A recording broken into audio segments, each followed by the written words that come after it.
Қазіргі нарық жағдайында көбірек ақша тапсам, табысымды көбейтсем, бақуаттылыққа қол жеткізсем деп армандамайтын адам жоқ деп ойлаймын. Сол адамдардың бәрі де сол көбірек ақша табудың қалай табам деп ойлайды.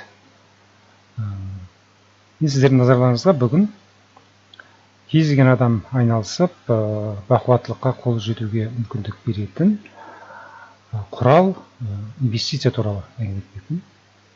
Инвестиция жасау арқылы, инвестициямен айналысу арқылы кез келген адам белгілі бір уақыттан кейін міндетті түрде бақуаттылыққа қол жеткізеді. Бұл ойдан шығарылған болжам емес. Осы инвестициялауды тәсілін меңгеріп, бақуаттылыққа қол жеткізген адамдардың өмір тәжірибесі осыны анық көрсетеді.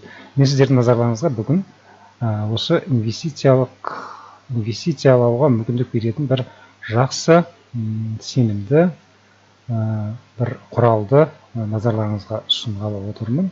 Ол бұдан бұрын да бірнеше рет видео түсірген.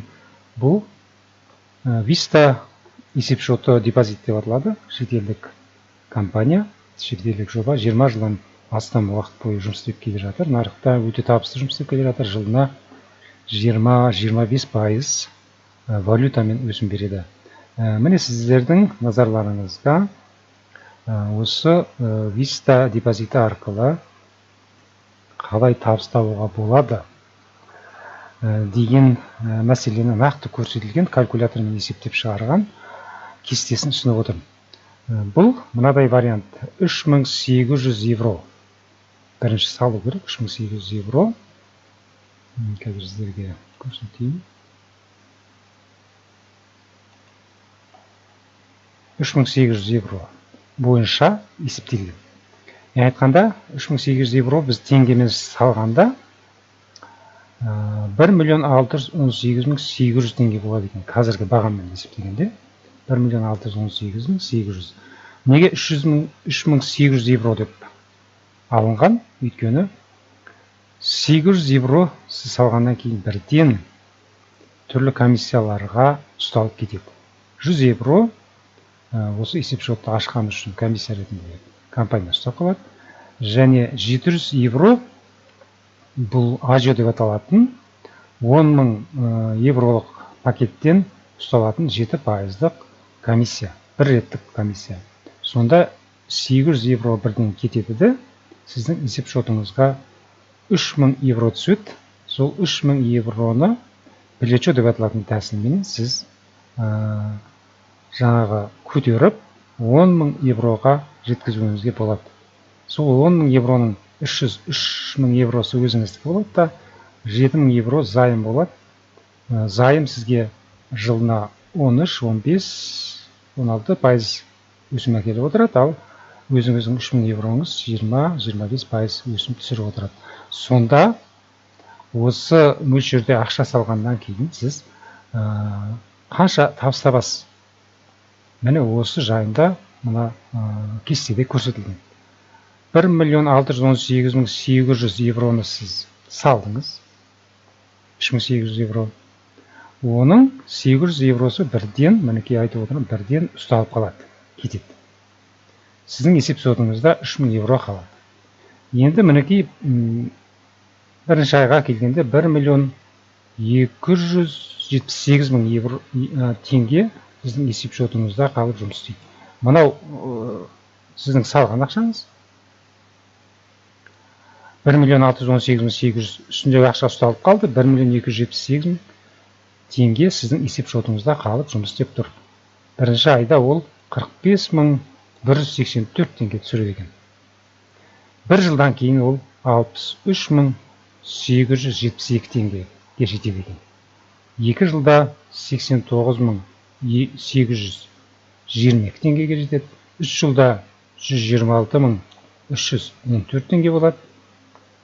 Өзіңіздің ақшаңыз жаңағы 1.278.000-нан 3.572.686 теңгеге жетеді. 3 жылда.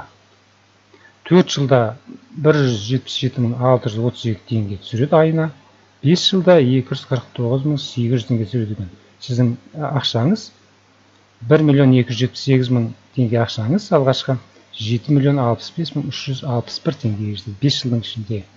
249.800 теңге, яғни айтқанда 250.000 теңге ақша сіз ай сайын сізге түсіріп отырса, мынау депозит, онда сіздің жұмыс істемей ақ 5 жылдан кейін осы депозиттің өсуінен де күн көруіңізге толық мүмкіндігіңіз болады екен.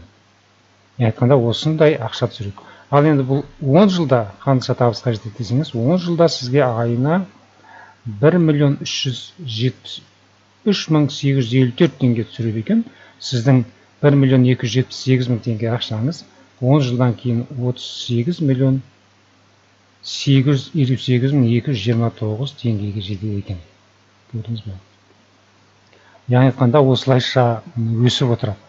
Бір рет ақша салдыңыз, жақсы жинаған ақшаңызды бір рет салдыңыз, сосын бітті. Бірақ сіздің бар шаруаңыз, істейтін шаруаңыз 3 ай, 4 ай сайын, мысалы ақшаңыз өсіп 300 евродан асқан кезде, плечо деп аталатын тәсілменен спонсордан қарыз алып, сол арқылы жаңағы банктен займ алып, сіздің өзіңіздің есеп шотыңызды көтеріп отыру. 3-4 ай сайын көтеріп отыру керек. Міне сонда осындай деңгейге жетеді. Өзінен өзі көтерілсе, әрине ешқандай тиіспесеңіз де көтеріледі. Бірақ мынадай жылдам көтерілмейді. Көрдіңіз бе? Сондықтан да бақуаттылыққа жетудің бір құралы, сенімді құралы осы. Бұл депозит, мысалы мен өзімнің депозитімді сіздерге көрсетейін. Соңғы кезде қанша өскенін. Менде бір жылдың ішінде, мысалы, бір жылдың ішінде менің қанша өскенім. Мен де 1000 евромен бастадым. 1000 евромен бастадым. Өткен жылы сәуір айында бастаған болатынмын. Қазір мінекей 14 ай өтіпті. Менің 2 есеп шотым бар. Мынау есеп шотта мысалы 2303 евро бар екен. 102.98 евро доступно дейді. Мен сіздерге қазір көрсетейін, осы айда түскен ақшасын.